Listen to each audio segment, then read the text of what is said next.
ایران کی اسرائیل کے خلاف بھرپور جوابی کارروائی، وسطی اسرائیل پر 150 سے زائد بیلسٹک میزائلوں سے حملہ، ایرانی میزائل اسرائیلی دارالحکومت تل ابیب میں گرے۔ اسرائیل کی وزارت دفاع کے ہیڈ آفس کے باہر بھی دھماکہ، ایران کا 2 جنگی طیارے تباہ، خاتون پائلٹ کو گرفتار کرنے کا دعویٰ۔ جوابی حملے کے بعد ایرانی شہری سڑکوں پر نکل آئے، جشن کا سماں، یمن، غزہ اور لیبیا میں شہریوں کا جشن۔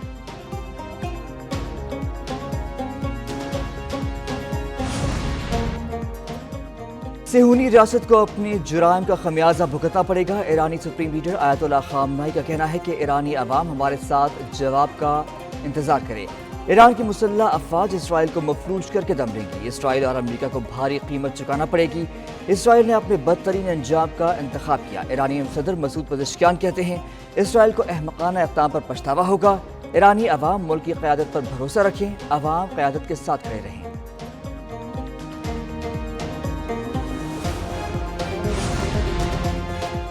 تبریز ایئرپورٹ، ایئر بیس اور اسلحہ بنانے والی فیکٹری پر تازہ حملے، اسرائیل کا نتنز میں ایران کی اہم جوہری تنصیب پر دوبارہ حملہ، ہمدان میں ایرانی فضائیہ کی نوحہ ایئر بیس کو بھی نشانہ بنایا گیا۔ ایران نے ملک بھر کے دفاعی نظام کو فعال کر دیا، تہران کے جنوب میں اسرائیلی میزائل حملے ناکام، ایرانی میڈیا کے مطابق دفاعی نظام نے اسرائیلی ڈرون طیارہ مار گرایا۔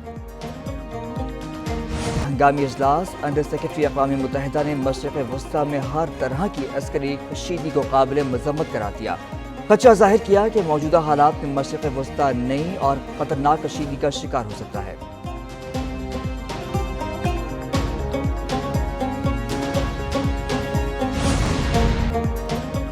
اسرائیل نے ایران کی خود مختاری کی خلاف ورزی کی، سلامتی کونسل اجلاس میں ایرانی مندوب عامر سعید کا خطاب، کہا کہ اسرائیل نے رہائشی علاقوں کو نشانہ بنایا، اسرائیلی دہشت گردی میں سینئر رہنماؤں سمیت 78 شہری شہید ہوئے،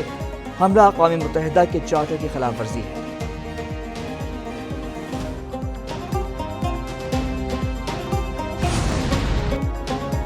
ایران کو دفاع کا حق حاصل ہے، اسرائیلی جارحیت ناقابل قبول قرار، سلامتی کونسل اجلاس میں پاکستانی مندوب کی اسرائیلی حملوں کی مذمت، عاصم افتخار کا کہنا ہے کہ اسرائیل عالمی قوانین کی خلاف ورزی کر رہا ہے، اسرائیل نے امن مذاکرات کے درمیان ایران پر حملہ کیا، عالمی برادری کو اسرائیلی جارحیت کا نوٹس دینا چاہیے، روس نے جارحانہ اقدامات کو قبول کرنا عالمی امن کے لیے سنگین خطرہ قرار دے دیا، روس ایلچی کا کہنا ہے کہ عالمی برادری اشتعال انگیزی کے ساتھ کھڑی نہیں ہو سکتی، اسرائیل کا ایران پر حملوں کا کوئی جواز موجود نہیں ہے۔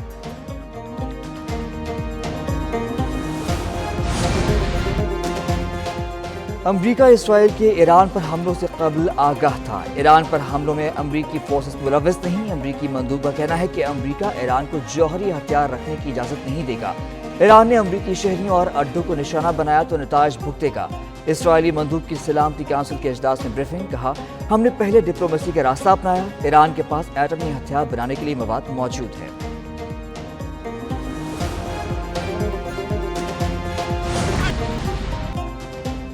امریکی صدر نے ایران پر اسرائیلی حملوں کو کامیاب قرار دے دیا، ٹرمپ نے کہا کہ جن لوگوں سے نمٹ رہے تھے وہ سخت گیر اب مارے جا چکے تھے،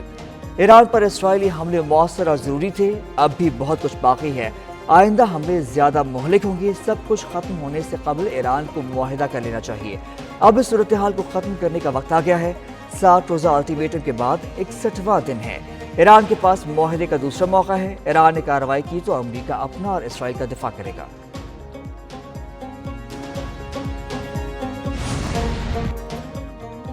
وزیر خارجہ اسحاق ڈار کا ایرانی ہم منصب عباس عراقی سے ٹیلی فونک رابطہ، اسحاق ڈار نے کہا کہ پاکستان ایران کی حکومت اور عوام کے ساتھ مکمل اظہار یکجہتی کرتا ہے، پاکستان خطے میں امن و استحکام کے لیے ایران کی کوشش کی حمایت کرتا ہے، اسرائیلی حملوں میں قیمتی جانوں کی ضیاع پر دلی افسوس ہے، پاکستان اسرائیلی جارحیت کی شدید مذمت کرتا ہے، ایران پر حملہ عالمی قوانین کی خلاف ورزی ہے۔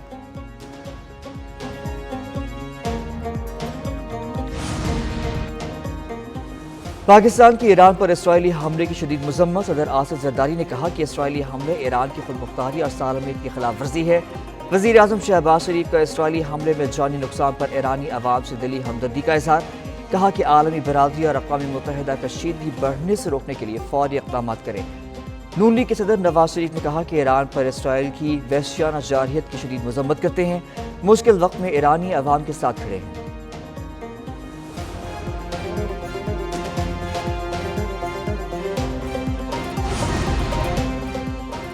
اسرائیل کا ایران پر حملہ، سینٹ اور قومی اسمبلی میں مذمتی قراردادیں منظور، سینٹ میں قرارداد نائب وزیر اعظم اسحاق ڈار نے پیش کی، قومی اسمبلی میں قرارداد رہنما پیپلز پارٹی نوید قمر نے پیش کی۔ قرارداد میں کہا گیا ایران پر اسرائیلی حملہ عالمی قوانین کی کھلی خلاف ورزی ہے، جارحانہ اقدامات سے دنیا کے امن کو خطرے میں ڈالا گیا۔ اسرائیلی حملے کے خلاف پنجاب، سندھ اور خیبر پختونخوا اسمبلی میں بھی قراردادیں منظور۔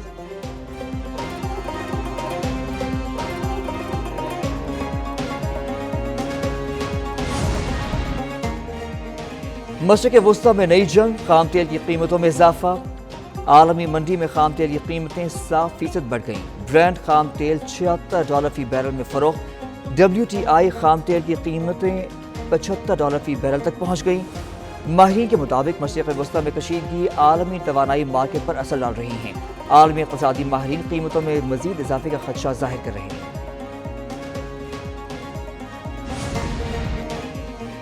ایران پر اسرائیلی حملے کی مذمت کرتا ہوں، عالمی برادری سے مطالبہ ہے خطے میں جنگ کو فوری روکا جائے۔ بلاول بھٹو کہتے ہیں بھارتی حملوں کے جواب میں پاکستان نے دفاع کا حق استعمال کیا، بھارت نے پاکستان پر پہلگام واقعے کا جھوٹا بے بنیاد الزام لگایا، پاکستان نے پہلگام واقعے پر آزادانہ تحقیقات کی پیشکش کی، بھارت نے پاکستانی پیشکش کے جواب میں بلا اشتعال جارحیت کی، سنتاس جیسے معاہدے کمزور ہوئے تو علاقائی امن کو خطرہ ہوگا۔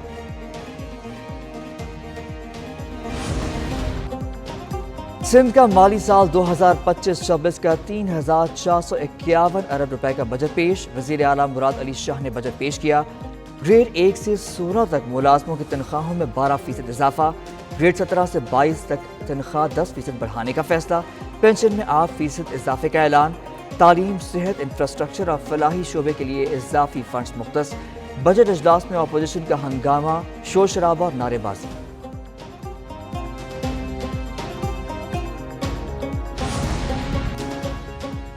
MQM اور PTI کا گٹھ جوڑ سامنے آیا، سندھ کے سینئر وزیر شرجیل انعام میمن کی میڈیا سے بات چیت، کہا کہ سیٹوں پر لڑنے والی متحدہ اور PTI اب اسمبلی میں ایک ساتھ ہیں۔ PTI اور متحدہ کا اتحاد ایک نیا پیغام ہے، لیکن پیپلز پارٹی کو فرق نہیں پڑتا۔ اپوزیشن لیڈر علی خورشیدی بولے سندھ حکومت کا رویہ آمرانہ تھا، جس کی مذمت کرتے ہیں، سندھ کے حکمرانوں نے بجٹ میں عوام کو ریلیف نہیں دیا۔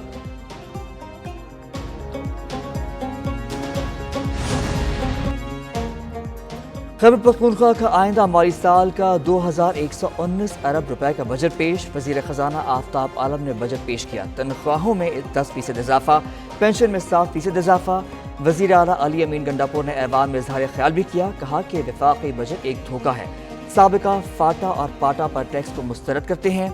KP کے بجٹ کے لیے اپوزیشن کی تجاویز کا خیر مقدم کرتے ہیں۔ KP اسمبلی کے بجٹ اجلاس کے دوران اپوزیشن کا ہنگامہ، ایوان مچھلی منڈی بن گیا۔